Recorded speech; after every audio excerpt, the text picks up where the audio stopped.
Hi everyone and welcome back to another video. So your Prime Video PIN is used for parental controls and purchase restrictions. Changing it regularly helps keep your account secure and under control. So first thing, open Prime Video settings. Okay, so launch Prime Video whether you are using a website or phone like iPhone or Android. Make sure you are signed in. Go to your profile icon, tap go to settings or manage profile. So security options are located here. Okay, so go to parental controls, select parental controls. So as you can see here, you have many options. If you don't find it here, you can just go to manage profiles.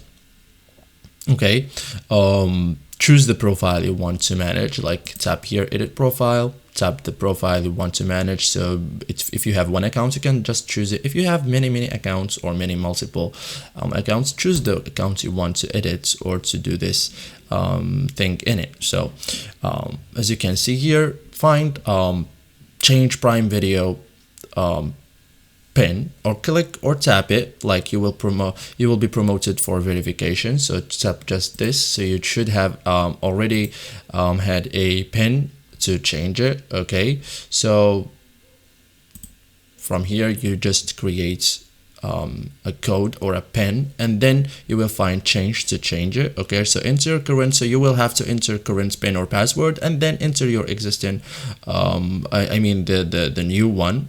So it's required for security. Set new PIN, like as I said, enter a 4 or 5 digit PIN, confirm the new PIN, and choose something secure and memorable. Okay, so save changes, and that's it. Thank you guys for watching this video, and see you in the next tutorial.